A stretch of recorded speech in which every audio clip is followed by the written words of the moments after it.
Okay, let's get closer for these photos. Let's get back. Yeah, traffic inside.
All right, welcome to Starbase, Texas.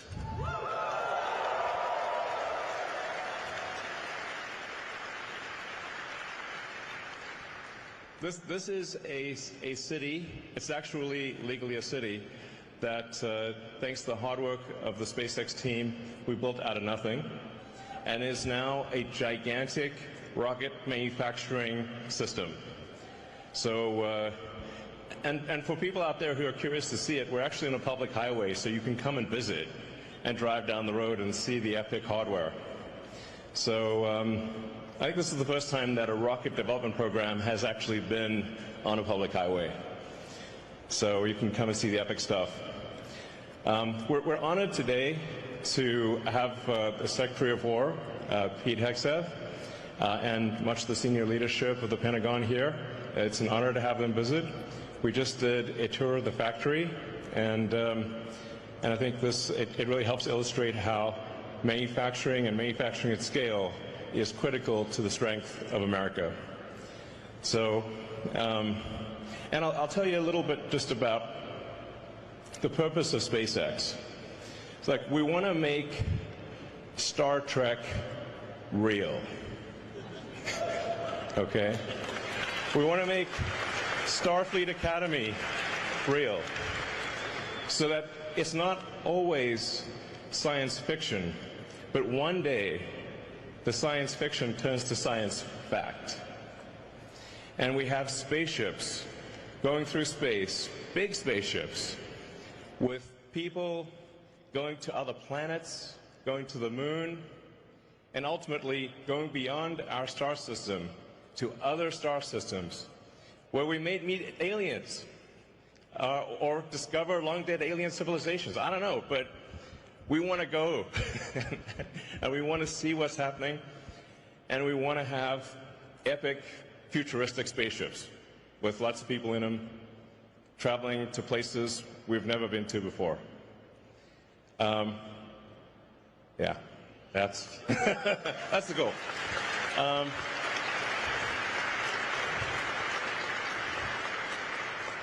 And that's what I think the public thinks of when they think of Space Force.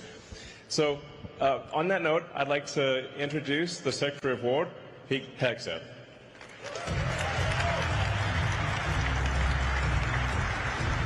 Thank you, Elon. Appreciate it. Thank you very much. How about this? Star Trek real. Star Trek real. Yes. Appreciate it. I love it. Well, what a tour. What an opportunity to be here at Starbase, Texas, with Elon and the SpaceX team. There's nothing like this in America. There's nothing like this in the world. And what you have built and what you will build here is a testament to the strength of American ingenuity and American invention. So I want to thank all of you, all the folks out here for having us today. Elon, thank you so much for hosting us, for what you've built, for the vision you have for this company, the vision you have for our country, the vision you have for American innovation. I could not think of a more fitting venue to continue our Arsenal of Freedom tour and to outline today the future of technological innovation at the War Department. Those of you here at SpaceX will appreciate this, knowing that as World War II was ending, the Secretary of War and Secretary of the Navy wrote to the National Academy of Sciences and declared that scientific research was essential to our national security. To ensure continued preparedness, they wrote, the research scientists of the United States must be called upon to continue in peacetime some substantial portion, that of which they have made so effectively during the stress of the present war. The competitive time element in developing those weapons and tactics may be decisive in future conflicts. You see, those secretaries of war and Navy many decades ago recognized the importance that innovation and readiness holds for our national security. They knew what was at stake, the very freedoms of the country we hold dear.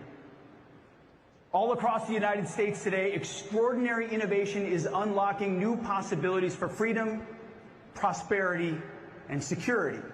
Now, the question before us is not whether or not the most powerful technologies of this century will reinforce free societies. Is it going to reinforce our free societies, or will that technology be shaped and twisted by malign regimes that seek to use those technologies for control and coercion? You see, over the past several months, I've talked at length about the challenges we face in transforming the War Department to address current and future missions, all in service of meeting the needs of the 21st century warfighter. I'd like to think we've already made dramatic progress in the Pentagon's culture by reviving the warrior ethos, and we're moving out quickly in transforming our acquisition ecosystem as well. But today is about how we supercharge innovation at the War Department for the era ahead. Innovation is happening at a pace we can't even foresee, and we need the entire enterprise, our enterprise, to embrace the urgency required for this moment. Since the end of the Cold War, the defense industrial base in our country has consolidated. This makes it difficult, if not impossible, for new creators of technical innovations to win business at our department. The result is a risk-averse culture that prevents us from providing our warfighters with the best resources that America has to offer. That ends today. Simply put, the United States must win the strategic competition for 21st century technological supremacy. Artificial intelligence, autonomous systems, quantum, hypersonics, and long-range drones. If you talk to Elon Musk long enough, he will tell you how important hypersonics and long-range drones are, and he's 100% correct. Space capabilities, directed energy, and biotechnology are the new areas of global competition. The challenge is that our legacy approach to technological development assumes that technology moves in a predictable, linear conveyor belt from lab to design to development to prototype to test and qualify to program of record, and can only be provided by a handful of companies that have consolidated dramatically. Now, while this system provided us with the weapons that won the Cold War, it is archaic and inconsistent with the novel threat environment that we face today. At its core, this old approach has the hubris to assume that you can easily predict the future, that you can foresee how an invention becomes a weapon in 8 easy steps, 3 decades from first discovery. Our system cannot keep treating innovation as a decades-long, one-way march that dramatically reduces who and what is able to run the gauntlet at our department to get the capability to the warfighter. Until this administration, the Trump administration, the department's process for fielding new capabilities had become just one more post-Cold War peace dividend relic that has not kept up with the times. Worse than that, we've done nothing but add layer upon layer of committees and councils that coordinated but never decided. We created endless projects with no accountable owners. We have high churn, with little progress and few outputs. That sounds about like the exact opposite of SpaceX. We treated innovation as a box to check, not an outcome to deliver. In short, when it comes to our current threat environment, we are playing a dangerous game with potentially fatal consequences.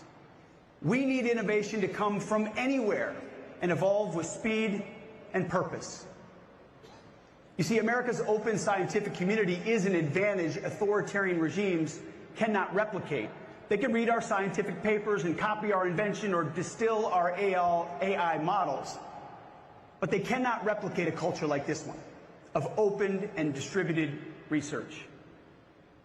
We need to be blunt here. We can no longer afford to wait a decade for our legacy prime contractors to deliver the next perfect system, only to find that it's delivered years behind schedule and cost 10 times what it should.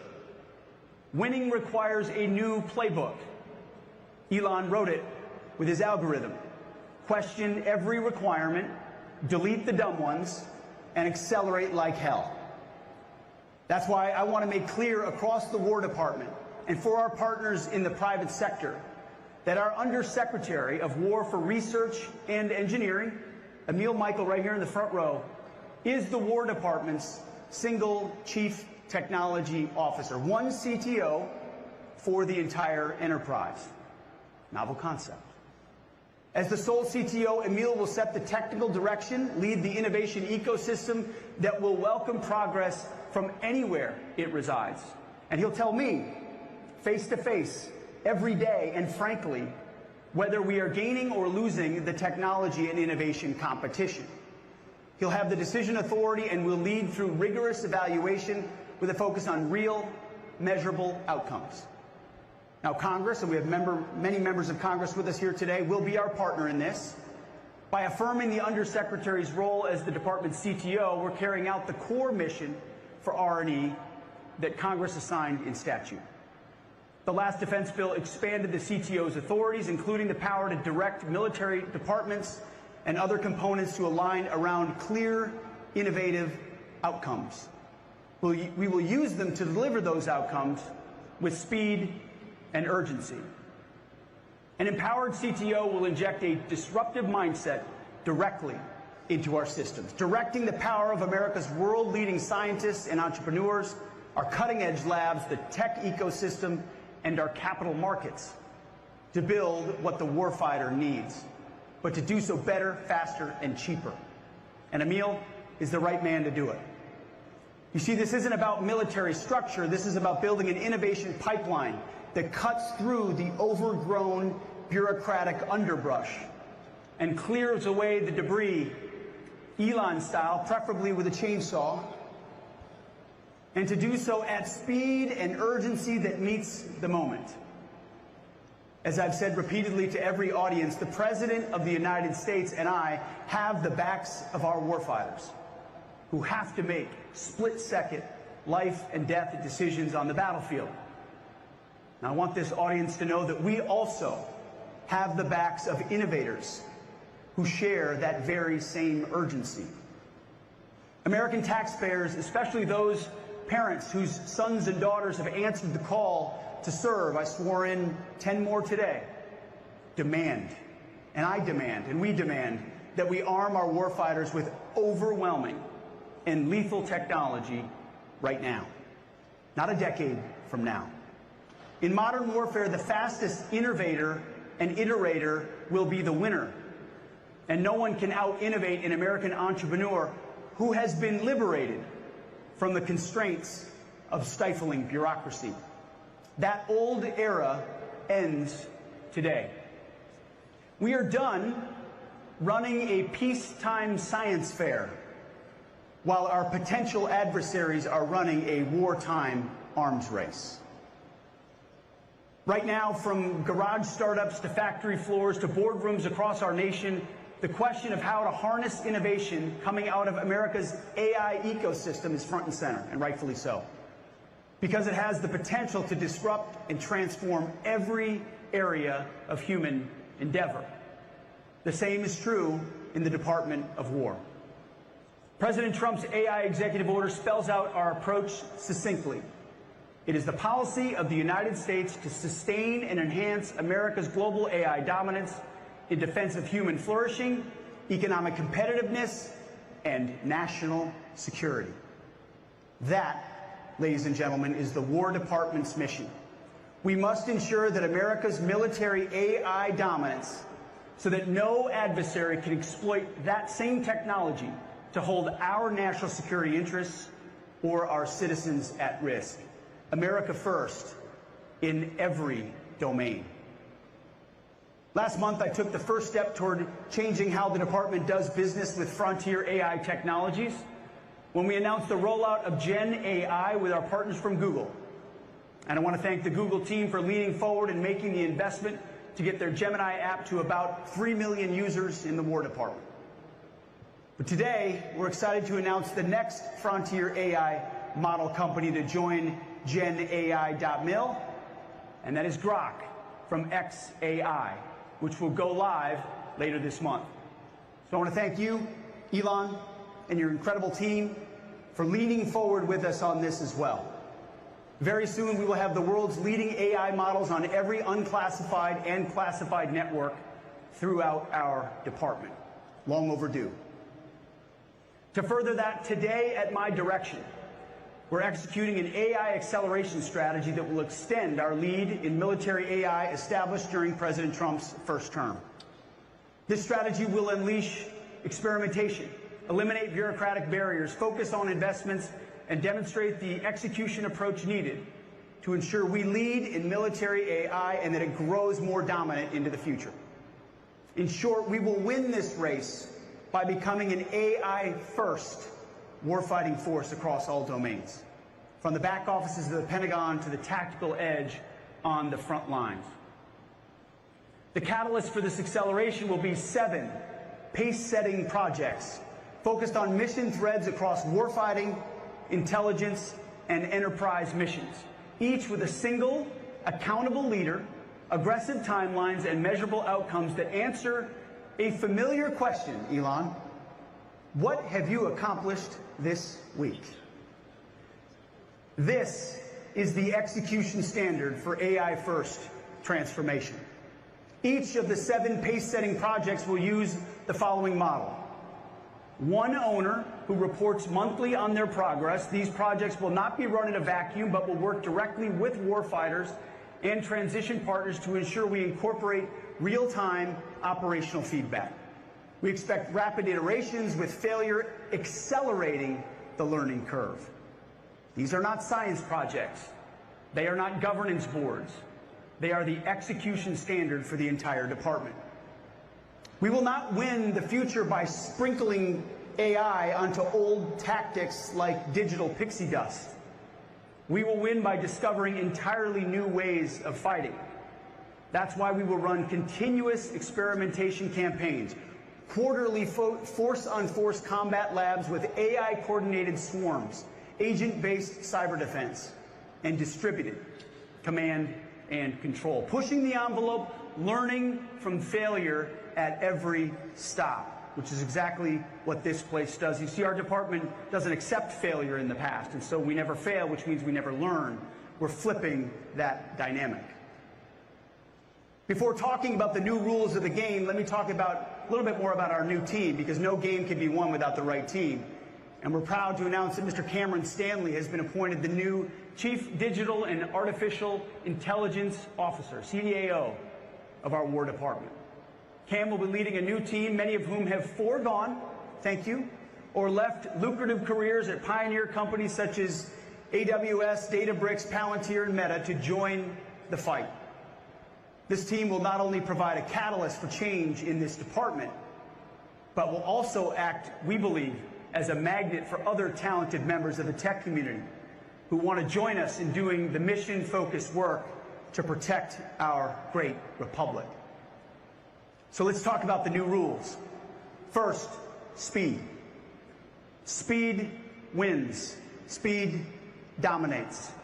Our enterprise currently operates on staffing and committee cycles measured in months and years, and that's unacceptable.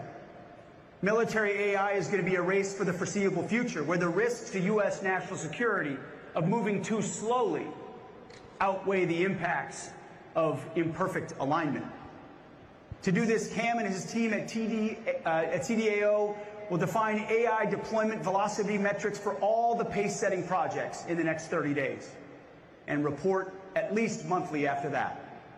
These will become the new benchmarks for programs across the department.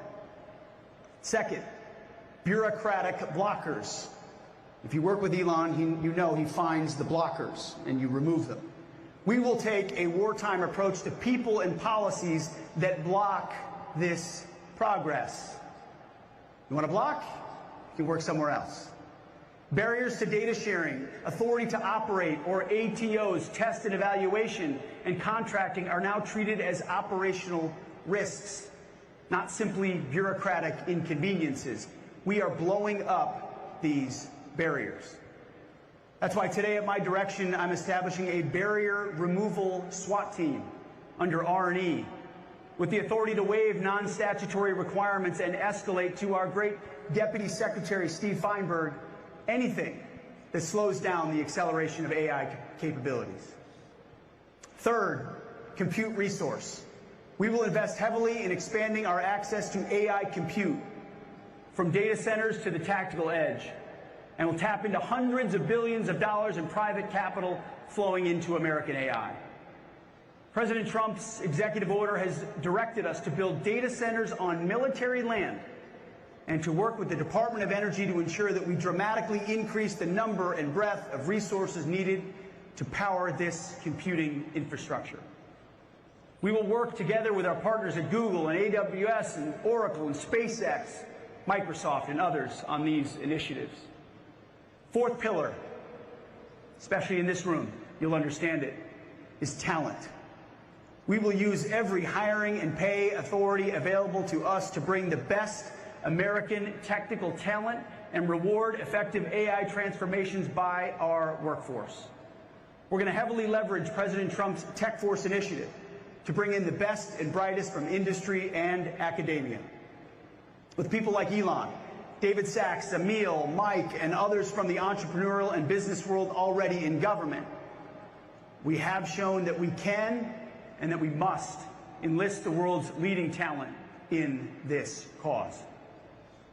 Fifth, responsible AI. Today I want to clarify what responsible AI means at the Department of War. Gone are the days of equitable AI and other DEI and social justice infusions that constrain and confuse our employment of this technology. Effective immediately, responsible AI at the War Department means objectively truthful AI capabilities employed securely and within the laws governing the activities of the department. We will not employ AI models that won't allow you to fight wars. We will judge AI models on this standard alone: factually accurate, mission relevant, without ideological constraints that limit lawful military applications. Department of War AI will not be woke. It will work for us. We're building war-ready weapons and systems, not chatbots for an Ivy League faculty lounge. Sixth, and finally, data. AI is only as good as the data that feeds it. And the U.S. military has an asymmetric data advantage from 2 decades of military and intelligence operations that no other military in the world can replicate. But right now, we are underutilizing this advantage. Too much of our data is stranded. It's stuck in bespoke program databases, locked behind Title 10 or Title 50 stovepipes, invisible to operators, engineers, and industry who can help us exploit it with winning speed and scale. And that's why today, at my direction, CDAO will exercise its full authority to enforce the DOW data decrees and make all appropriate data available across federated IT systems for AI exploitation, including mission systems across every service and component. Each service secretary and component head will submit catalogs of their current data assets to the CDAO within 30 days. Denials of data access requests will be reported to the CTO within 7 days, and they better have a good justification. Today, I'm also directing the Undersecretary for Intelligence and Security, Brad Hansel, to ensure appropriate data from across our intelligence enterprise receives the same treatment and can be fully leveraged to warfighting capability development and operational advantage. AI is only as good as the data that it receives, and we're going to make sure that it's there. Persistent barriers to data access will be escalated to the Deputy Secretary of War for resolution, with authority to reassign or terminate personnel or withhold funding from non-compliant activities within the statutory limits. We'll be clear here. As I said, data hoarding is now a national security risk, and we will treat it that way. AI is an important part of the future, but here's another truth that we've ignored for too long. Beyond AI, we've treated every other kind of innovation as if they're the same. As you know, they're not. We need to break down unnecessary barriers to rapid technological development, adoption, and transition. Some of you will remember this. A generation ago, one of my predecessors, in a dinner speech to industry now infamously known as the Last Supper, advocated for the consolidation of our defense industrial base. This consolidation created a closed innovation ecosystem dominated by just a handful of prime contractors. The results have been characterized by soaring costs, sluggish delivery, and stagnant innovation.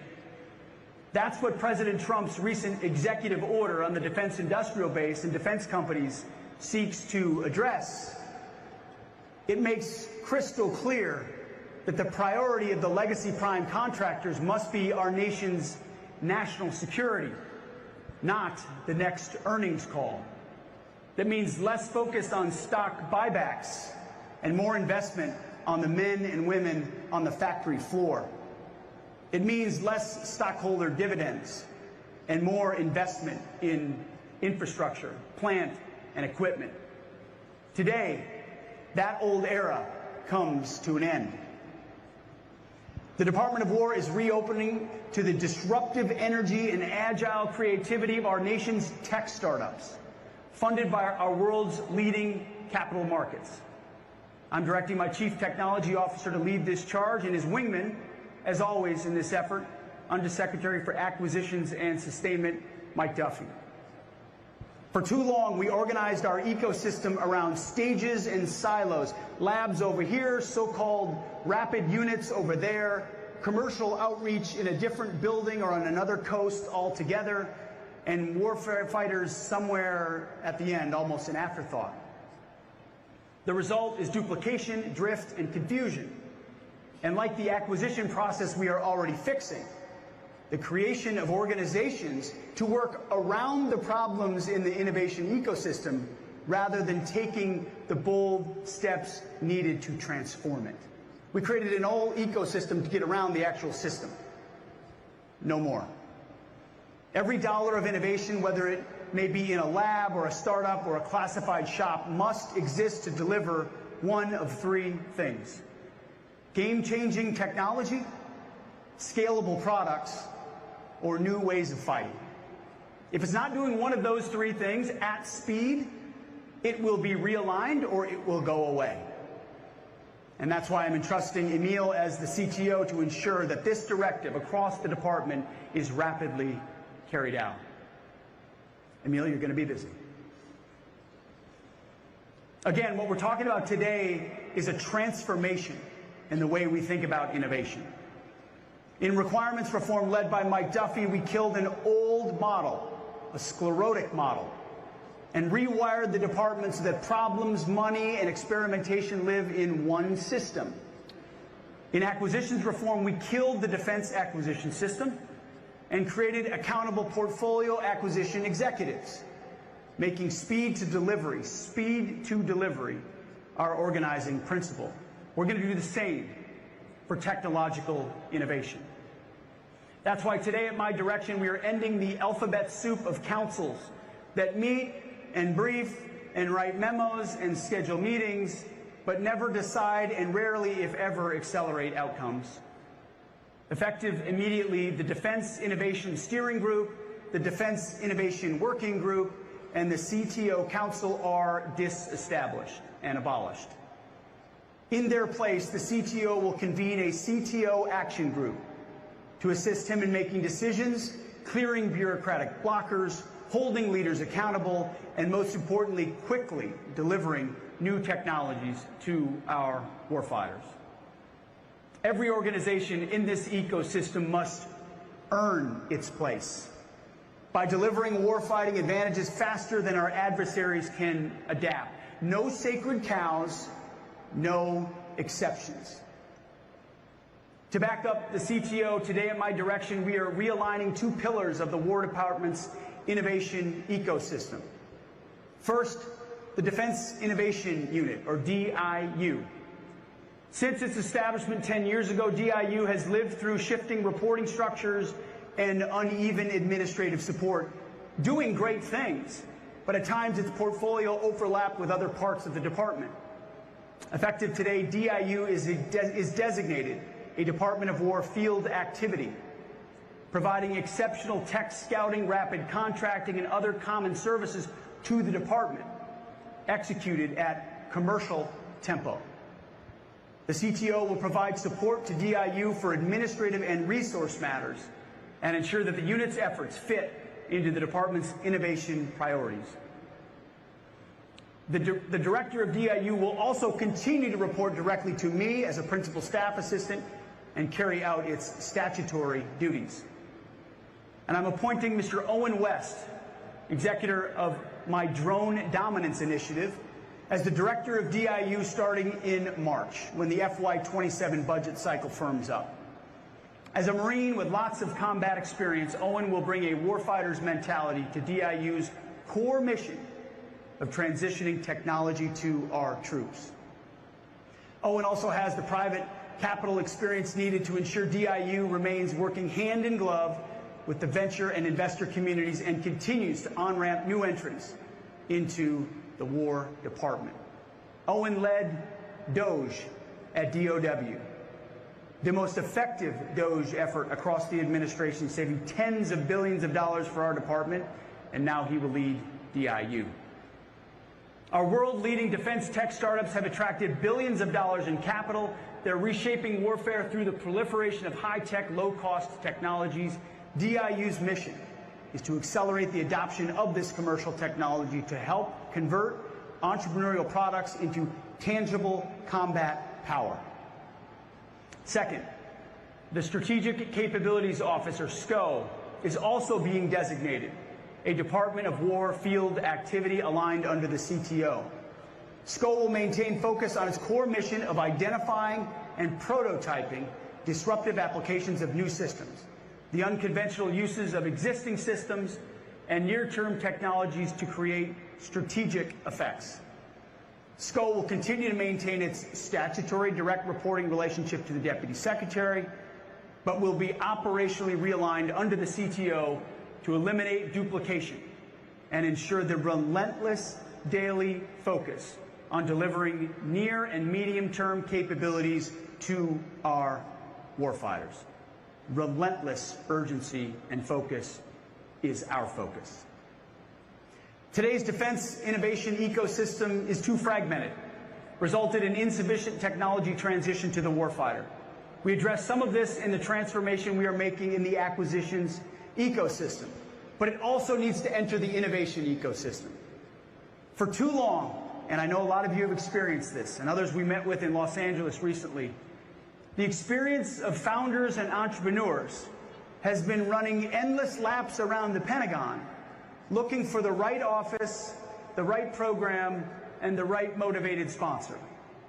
And too often, new entrants are ultimately stymied by the bureaucracy. We hear it time and time again. They don't know where to go, and then when they go to that place, it's not the right place to go. Then they go somewhere else that didn't want them in the first place, and the lap continues.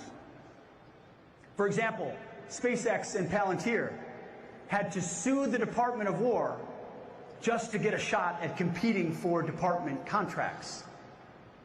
The bottom line is that new entrants need both a shot on goal but also faster yeses and faster nos from the department, rather than being strung along with a never-ending stream of rudderless maybes.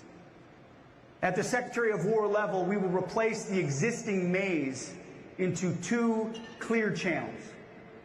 The Mission Engineering and Integration Activity, MIA, will tell industry what problems we're trying to solve, and DIU will help program offices adopt what industry has already built.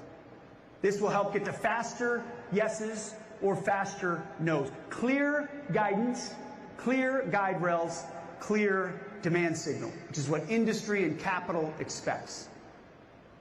Now, this isn't just an Office of the Secretary reform.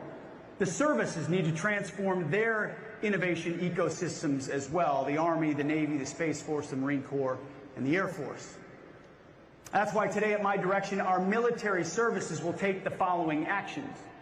Within 90 days, the secretaries of the military departments will brief the CTO on service innovation plans, how they will consolidate, streamline, and refocus their labs, research expertise, experimental units, and rapid capability offices around 3 innovation outcomes.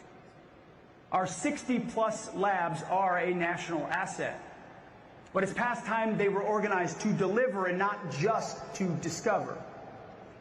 And beginning with the fiscal year 2028 budget, every portfolio acquisition executive will fund an innovation insertion increment, III, dedicated money for the last mile, integration test, and rapid insertion of validation solutions into fielded systems. Innovation cannot be centralized, and it should not be. In fact, I hope it's okay I name them, but just this past weekend I received an email, a proposal from an Army captain named Drennan Green, who I've known for a while. He had a detailed plan about how he and his unit wants to deploy AI. Innovation can and should come from anywhere and anyone, wherever those best ideas reside. We're going to bring that good captain in and hear from him. How can we apply those tools in his unit and other units, bottom up, not just top down? The military services and program offices own the last mile. And to that end, I'm directing the services to establish that III, innovation insertion increment, within the budgets of all program portfolios. This will ensure that they have funds set aside to quickly integrate innovations during weapons system development. This will be a tool to free new, innovative, cutting-edge weapons and improvements from the constraints of yearly budget cycles. Here you iterate in terms of hours and days, maybe weeks. In Washington, we talk in terms of months, years, and oftentimes multi-years. It's too slow. The CTO ecosystem will give them the supply. Services are contributors to this ecosystem, not bystanders. They must deliver outcomes, and they must deliver overmatch. And speaking of budgets and budget cycles, you may have seen President Trump's truth post of a few days ago. He's proposing a $1.5 trillion budget for the War Department in fiscal year 27. This is by far the most ever in our history, a historic and generational investment in American security. We will not squander this once-in-a-lifetime opportunity to rebuild our military.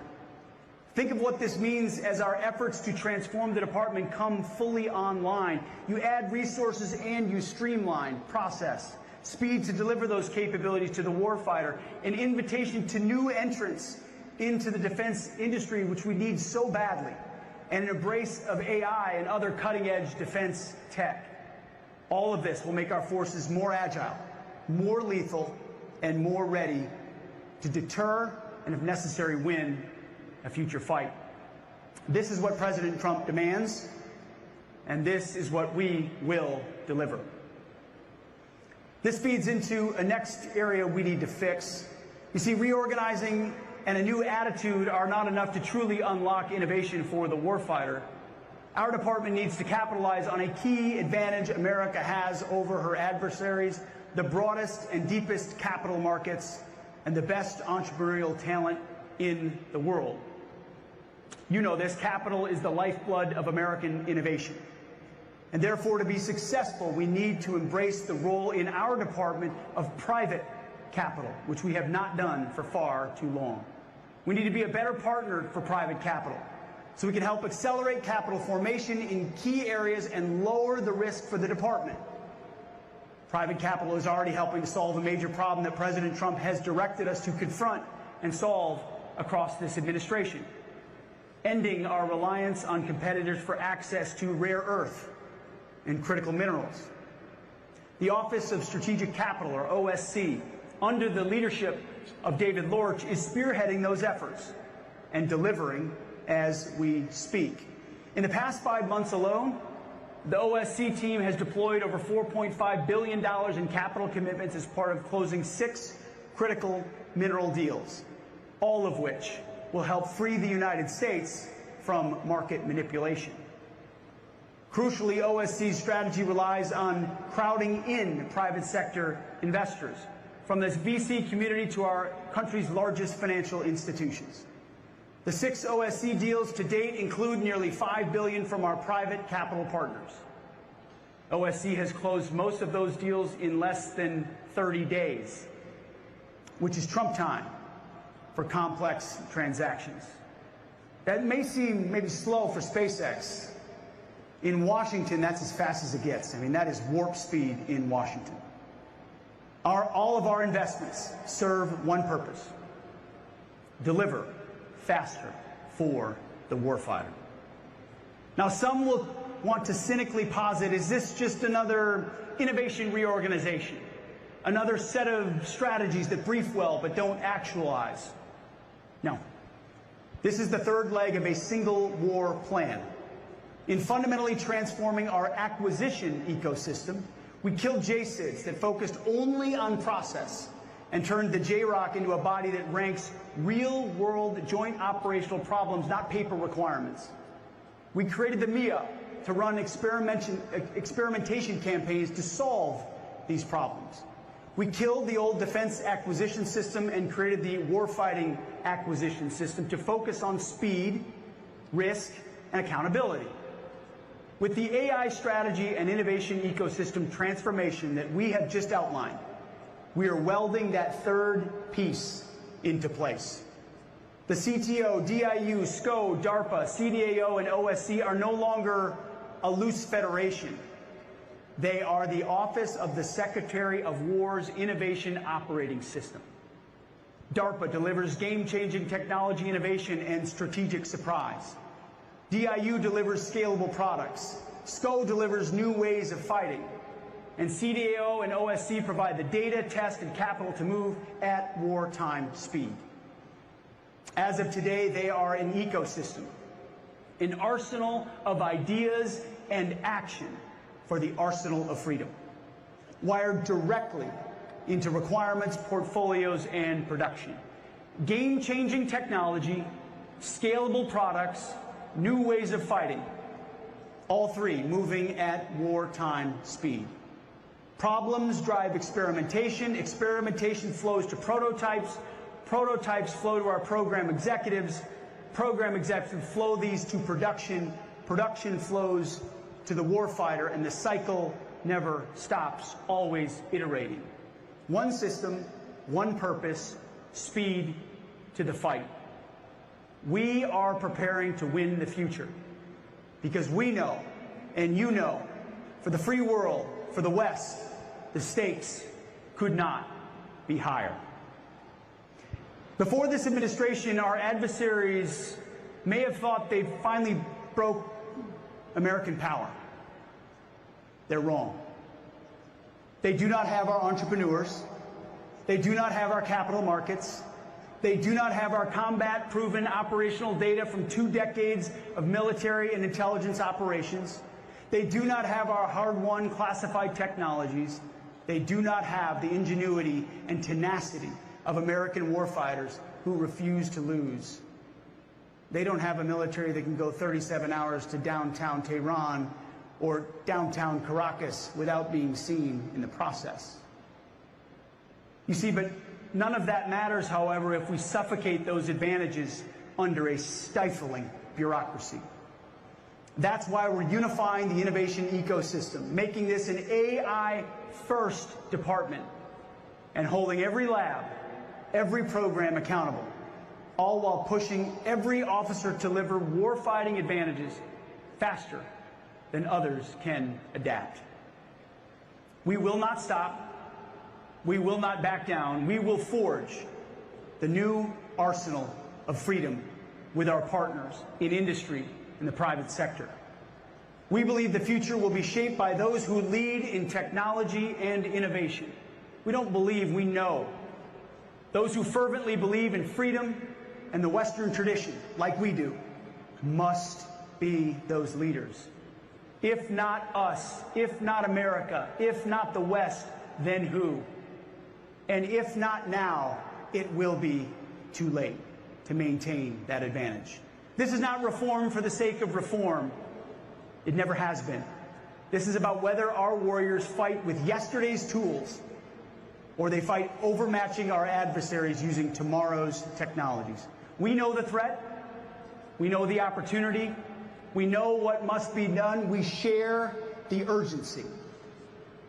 Now we will do it, and we must do it at wartime speed. Thank you.